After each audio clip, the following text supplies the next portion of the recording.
So ఏం నడుస్తుంది మీ పాలకుర్తి నియోజకవర్గంలో?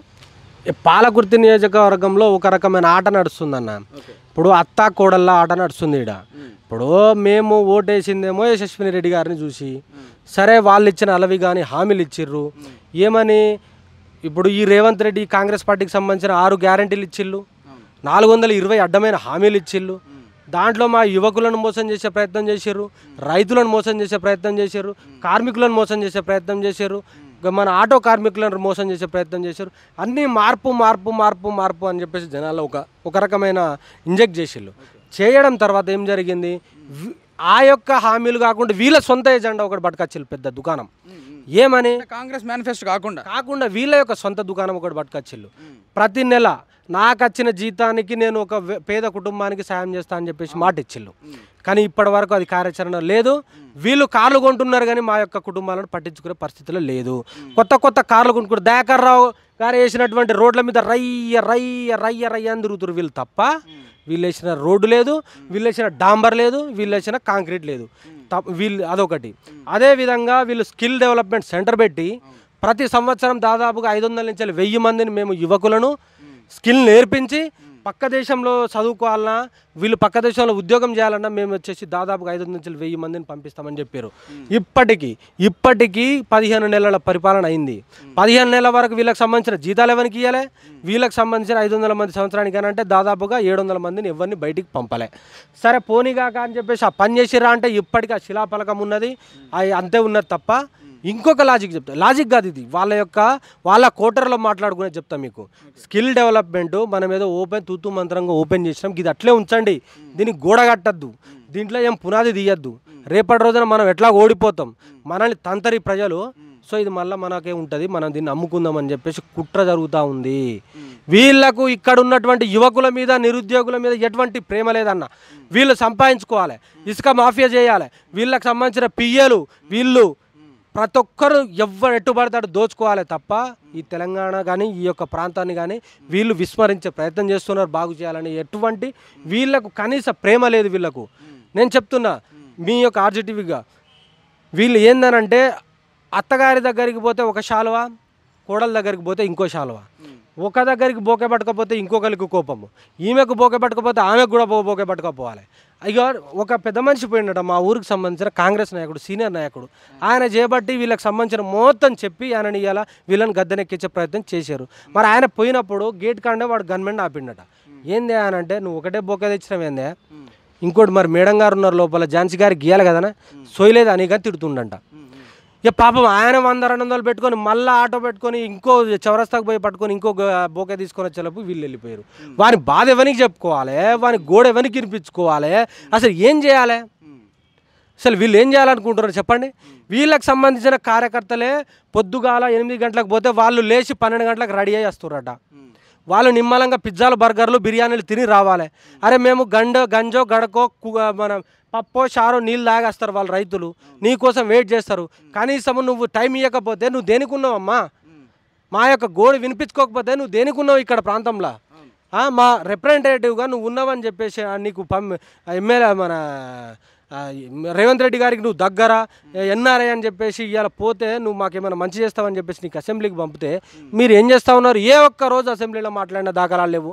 మా యొక్క ప్రాంత ప్రజల నుంచి ఎప్పుడైనా క్వశ్చన్ చేసినావా, మాకు రావాల్సినటువంటి నిధుల గురించి మాట్లాడినావా, ఏది మాట్లాడవు. వీళ్ళకి కావాల్సింది ఫోటోలు దిగాలి, పోయి ప్రియాంక గాంధీని కలుస్తారు, మన రాహుల్ గాంధీని కలుస్తారు, సోనియా గాంధీని కలుస్తారు, ఖర్గేని కలుస్తారు, ఇక్కడ ఉన్నటువంటి పొంగులేటి సీనుని అక్కడికి పిలుచుకుని సొంత నిధులతో ఒక అసెంబ్లీలో చెప్పిన మాట ఏంటంటే, సొంత నిధులతో 30 కిలోమీటర్ల వరకు కాలువ తీపిచ్చానంటూ కూడా ఒక స్టేట్మెంట్ ఇస్తా ఉన్నారు. ఎక్కడ సో ఎక్కడ ఇప్పుడు దాఖలాలు ఎక్కడ కనిపిస్తలేదు. ఆ కాలువనన్న గడపరాలే, ఆ తవినోనన్న చూపెట్టాలి, లేకపోతే ఆ జేసీపేండు ఉన్న చూద్దాం మనం.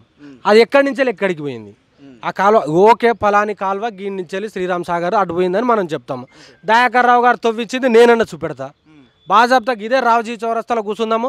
ఈ కాంగ్రెస్ నాయకులు ఎవడైతే సోషల్ మీడియాలో పెడుతున్నారో ఈ గాడిదలకు నేను ఒకటే హెచ్చరిస్తూ ఉన్నాం, ఖబర్దార్, మీరు రానున్నది మా రాజ్యం, చూసుకోండి మీరు. రేపటి రోజున ఈ యశస్విని రెడ్డి కానీ ఈ ఝాన్సీ రెడ్డి కానీ ఇక్కడ ఎవ్వడు ఉండడు. ఎందుకు ఉండరు అని అంటే వాళ్ళు ఓడిపోతారు, క్లియర్గా ఉన్నది. రేపటి రోజున మిమ్మల్ని ఇడిచిపెట్టి వాళ్ళు మళ్ళీ అమెరికాకి వెళ్ళిపోతారు. అప్పుడు మీ పరిస్థితి ఏంది? ఇవాళ ఏదో ఎగిరెగిరి పడుతున్నారు ఏంది, మా కార్యకర్తల మీద కేసులు పెడుతుర్రేంది, మిమ్మల్ని ప్రశ్నించిన జర్నలిస్టుల మీద దాడులు చేస్తుర్రేంది, మా యొక్క గిరిజనుల మీద దాడులు చేస్తారు. దేనికి చేస్తున్నారు మీరు? దాని గురించి మాట్లాడరా? దాని గురించి పట్టదా మీకు? ఈ ప్రాంతం సుభిక్షంగా ఉండడు మీకు ఇష్టం లేదా? రానున్నది రేపు మళ్ళీ బీఆర్ఎస్ ప్రభుత్వమే.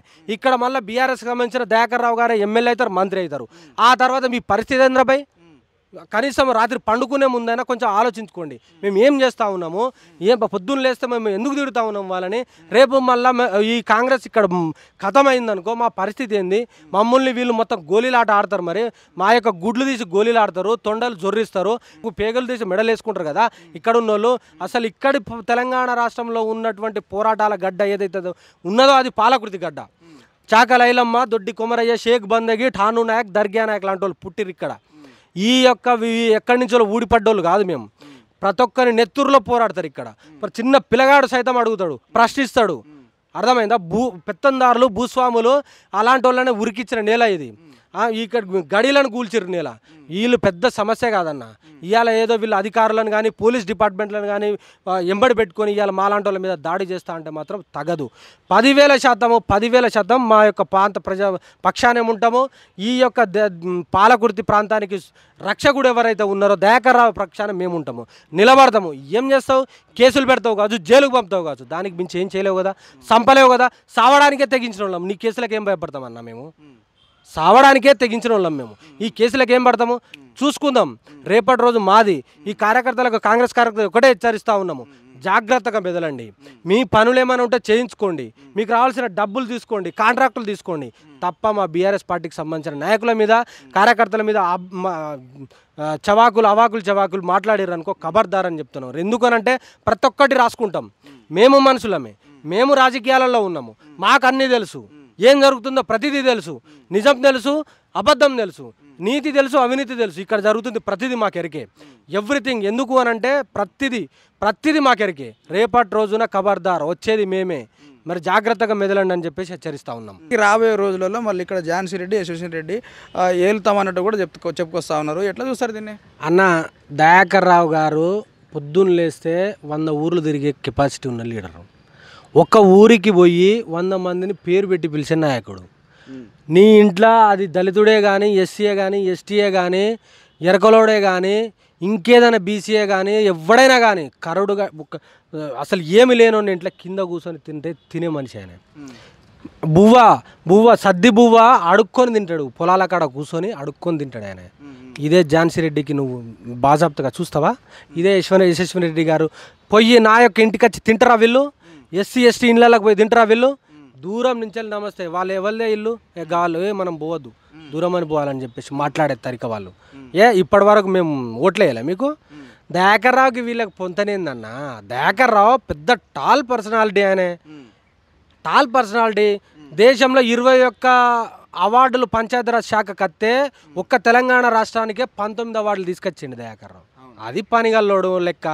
గివీళ్ళేందన్నా, గివీళ్ళేందే? రేవంత్ రెడ్డిని కలవడానికే 15 రోజులు అపాయింట్మెంట్ కోసం వెయిట్ చేసిన వాళ్ళు వీళ్ళు. గివీళ్ళు దయాకర్ రావుకు పోటే అన్నకు చెప్తావు నువ్వు? Dayakar Rao he is the most credible leader కదా. గివీళ్ళకు ఆయనకు పోటీ ఎట్లా? నన్ను అట్లా అడగద్దు. చాలా వాళ్ళు చిన్నోళ్ళు, వాళ్ళు చిన్నోళ్ళు. దయాకర్ రావు గారు ఆయన పెద్ద లీడర్. ఆయనను గివీళ్ళతో పోల్చడం సరికాదు. ఏదో వీళ్ళ కిస్మత్ బాగాలేక, వీళ్ళ కిస్మత్ బాగుండి పాపం ఆయన కిస్మత్ బాగాలేక జనాలు ఒక బ్రహ్మలో మాయలో వాళ్ళకు ఓటేసిలు తప్ప వీళ్ళేదో చేస్తారు. సరే చేస్తారనే చేసారు. మరి ఏం చేసినాం? నిన్న పాలకు కనిపిస్తా ఉన్నదా జనాలు తిరగబడతా ఉన్నారు అన్నట్టుగా? పాలకుర్తి ఇక్కడ జాతర జరిగితే పొట్టు తిరుగుతారు. కనీసం వాటర్ బాటిల్ ఇచ్చే దాఖలా లేవు. మాకు సంబంధించిన కార్యకర్త మా నాయకుడు మహేందర్ నాయక్ అని చెప్పేసి దాదాపుగా 5-6 వేల బాటిల్ ఇచ్చిండే ఆడ. ఒక సామాన్య నాయకుడు, ఆయనకి ఏమున్నదని ఇచ్చిండే. వీళ్ళు ఒక ఎమ్మెల్యేగా ఉండి ఇచ్చిలానే వీళ్ళు పొట్టు తిరుగుతురు ఆడ. కిందికి వెళ్ళి మీది వరకు ఆ మెట్లు స్టార్టింగ్ నుంచి ఎండింగ్ మెట్ల వరకు తిట్టిల్లాలను. మరి నువ్వు చేసింది ఏం చెప్పు నాకు? వీళ్ళతో ఏది కాదన్నా, వీళ్ళు ఉత్తదే. వీళ్ళు ఏమన్నా ఉంటే ఈ యొక్క ప్రాంతంలో నేను ఒక్కసారి ఎమ్మెల్యే అయినా అని చెప్పేసి చెప్పుకోవడానికి తప్ప వీళ్ళు ఏది రేపటి రోజున మళ్ళీ గెలుస్తారన్న వీళ్ళు? పోని మాకు సంబంధించిన నేను ఒకటే హెచ్చరిస్తా ఉన్నా, ఝాన్సీ రెడ్డి గారు జడ్పీటీసీ పోటీ చేస్తానని అంటుందట. చల్ ఎక్కడి నుంచి చెట్టు చేయమను. మా బీఆర్ఎస్ పార్టీకి సంబంధించిన మేము పెట్టం మేము దగ్గర కాళ్ళన్న పట్టుకుంటాం. కానీ ఈమెకు ఓట్లు 1000 ఓట్లు కూడా పడవు. ఎవరు మీ ఝాన్సీ రెడ్డికి 1000 ఓట్లు వేస్తే అంత తొట్టు, ఓకే 1000 ఓట్లు అంత వేస్తే అంత తొట్టు. మాది కొడకళ్ళన్న, మాది జీబితండి అన్న, నా ఆధార్ కార్డు ఇదన్న. మరి మేడం గారిది ఏ ఊరన్న? మేడం గారు ఆధార్ కార్డు ఏడున్నదన్న? మేడం గారి దేశానికి లేదా ఇక్కడ పాలకుర్తిలో ఆధార్ కార్డు లేదా? మేడం గారికి దేశానికి సంబంధించిన సభ్యత్వం ఉన్నదన్న. ఆమె విజిటింగ్ వీసా మీద ఇక్కడ ఉన్నదన్న. విజిట్ చేయాలి. ఈ తెలంగాణలో ఏమైనా టూరిజం ప్లేసెస్ ఉంటే అది విజిట్ చేయాలి, ఏమైనా కొన్ని రోజులు ఉండాలి, మళ్ళీ పోవాలి గంతే. ఇక్కడ ఉండేది దయాకర్ రావే. ఆయన పుట్టిండి ఇక్కడనే, సచ్చేది ఇక్కడనే, పూడ్చేది ఇక్కడనే, కాల్చేది ఇక్కడనే. ఆయనకే ఈ ప్రాంత ప్రజల మీద ప్రేమ ఉంటుంది. అరే నా ఓడు మోసపోతుండు, మా ఓడు గోసపడుతుండు కాబట్టి నేను ఈయన కోసం నిలబడతా అని చెప్పేసి ఓడిపోయినా పొద్దుటి నుంచి సాయంత్రం వరకు ఊళ్ళలో తిరుగుతుండు. గెలిచిన వాళ్ళు ఏడున్నారన్న? దయాకర్ రావు మీద క్లారిటీ తోటి ఉన్నారన్న జనాలు. ఆయనకు ఈమెకు అసలు పొంతన లేదు. ఏది మంచి ఏది చెడు అనేది అంటే జనాలకి తెలిసిపోయింది ఇప్పటికే. నేను మొదల్లో చెప్పినా కన్నా ఇది పోరాటాల గడ్డ అంటున్నా. ఏ సోషల్ మీడియా లేనప్పుడు, ఏ పత్రికా పేపర్లు లేనప్పుడే రజాకారులను తరిమిన నేల ఇది. తాను నాయకు, దర్గా నాయకు, ఏ మన చాకలైలమ్మ, దొడ్డి కొమరయ్య, షేక్ బందిగి లాంటి వాళ్ళు ఉచ్చబోపిచ్చిళ్ళు. అట్లాంటి నేలలో మేము పుట్టినోళ్ళం. ఇలా అన్నీ ఉన్నాయి మా దగ్గర. వీళ్ళని ఓడగొట్టుడు ఎంత అన్న? ఉత్తిదే వీళ్ళు గాలి తుపాసులో పోతారు వీళ్ళు. నువ్వు రెడీ తీసుకో వాళ్ళ గురించి. దయాకర్ రావుకు వీళ్ళకు పొంతన పెట్టద్దు దయచేసి చెప్తాను. ఎందుకనంటే he is the big leader and tallest leader ఆయన.